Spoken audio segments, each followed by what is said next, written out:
Hi mga kapregi! So, eto na naman kami ni Happy. Hi, so, ito yung mga kasama dun sa Baby Bottle Rock. Sa isang shop ko lang nga sila binili. So, ito, sinabay ko na yung Baby Oral Care. Siyempre, ang mga babies, hindi mo pa naman pwedeng i-toothbrush. Bawal pa yun.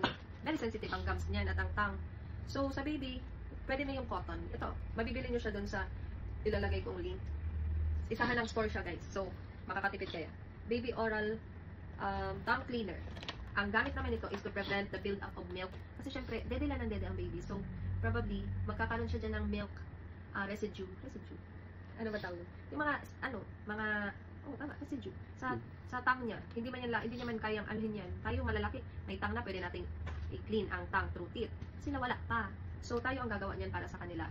So, need nyo to kasi, pag nag-build up na yung milk sa tongue niya, magkakaroon na ng bacteria. Diyan na magsisimula mag-build up ang bacteria sa tongue, sa gums, and sa inner cheeks nito, sa gilid. Kasi syempre, sa mga baby, hindi man lahat siguro maano niya, ma-latch, and baka may matira-tira dyan sa gilid niya. Tapos, it can lead to bad breath and oral infection such as thrush, T-H-R-U-S-H, which means, common oral yeast infection. Tapos, siya? Yung parang singaw. Parang siyang singaw sa babies. Kasi, may sore, nagkakasore ang baby. Mahahalata nyo yan kasi hindi siya masyadong dumidede at iyak ng iyak. Kasi na-experience ko yan doon sa bunso namin. Ang dami niya ng something hanggang doon sa may, sa may pinakadudo yung may ganun. Parang bell. Sa may ngalangala. Umabot doon yung oral yeast infection niya. Si mama first time niya noon ma-experience yun. So, dalagad sa, hospital. So, to prevent that, syempre, bili ka na ng ganito. Bawal naman kasi, once na nag-build up na pati yan, di ba, may infection na. Too late nang gamitin to. Kasi baka mag-bleed. Kasi sugat na siya eh. So baka, pag inano mo pa, mag-worsen pa yung scenario. So probably, dapat prevent mo na. Bili ka na ng ganito. To clean baby's mouth. Okay? And then, ito na din ako bumili ng cotton swabs. Pang-clean ng, na baby. Mga gilid-gilid, na sa ears. Pwede naman cotton, pero ito kasi, shape na para talaga sa sa ilong, pantanggal ng dumi. At most especially itong essential baby kit. Hindi ko na ito nare-recommend, pero maghanap kayo ng magandang ano na packaging niya, look. Tsaka late ko nakita yung may ganitong may lalagyan na, yung may crumpled. May na siya, may mini bag. Look, crumpled na yung plastics. Damaged brush na siya kasi crumpled na sa gilid. Kasi lang. Tapos, pero ang maganda kasi almost all na kailangan ni baby, nandito na talaga. Isa-isa na. Sirain ko na kasi sira naman na. Baby blue color yung kinuha ko. Siyempre, baby blue. First, thermometer. Ito yung pinaka-nagustuhan ko kasi may thermometer na siyang kasama. Tapos, nail cutter. Pero natatakot ako mag-nail cutter, pero I'll try sa baby. Tapos ito, pag mahaba na ang hair niya, tapos di ba may pamahiin na magtatago ka ng hair niya sa, iipit mo sa libro ko, di ba? Cute pati ang size, small lang. Next, what's that? Parang nipper.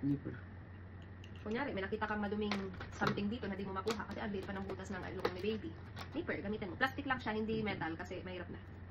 Parang hindi man ito magagamit ni baby pa. File. Ni mami na. Ako pala ang gagamit ng nail file na to. And then, ito yung pag nagsipon si baby, hindi na siya marunong suminga. Meron siyang nasal, ay hindi pala to, sorry. Ito ba? Aspirator. Sa bulong ni. Mali. Ito yung sa nasal something. Ito. Sisipsipin niya yung sipon ni baby. Ito yun. Ito pala, dropper to sa medicine. Siyempre, liquid. Di man yan marunong ng tablet. Mga liquid medicine ni baby or vitamins. Pero sana vitamins, para sa vitamins, hindi sa gamot. Ito. And may mga measurements na siya, siyempre. And then, ito. Meron siyang ganyan sa ilalim, guys. Only damage brush. Kasi bawal pa yung paano sa baby. Patulis. Dapat ganyan, may ganyan siya sa ilalim ng brush. Para gentle touch lang siya sa scalp ni baby. Pero, pwede ko naman i-hand na lang, pero sayang naman, gamitin. Ito, medyo pangit. Kasi nga, nasira, na-deform. Look, diba? Kasi nga, pangit yung packaging. Pero ito ata ang magandang gamitin muna sa pang-brush si baby kasi soft ang niya. ang brush, unlike dito. Siguro pag malaki na siya. Pero since boy kasi yun, baby, hindi man kailangan. Ito na lang, ang ganyan-ganyan. And ito yun, pag malaki na siya, ito yung sinasabi ko sa inyo, pantanggal ng, mga residue milk ni baby. Ang maganda dyan is, siya, rubber. So, hindi siya masakit. Flexible siya, na kahit anong hand size. Tapos, ang lambot nito, may mini brush niya. Ang maganda sa mga ganito is, hindi kakapit agad yung, milk. I mean, pag hinugasan, walang tira-tira. Walang matitirang milk na, kakapit. Tanggalagan. Pero madali siya magpatanggal ng, sa baby. Siguro mga magagamit ko mga na, mga 6 months na siguro. Since pag newborn pa, yun mo ng cotton. Kaya maganda naman siya. Pero hanapin nyo yung may lalagyan na. Kasi ito, diba, hindi ko na, na-anticipate.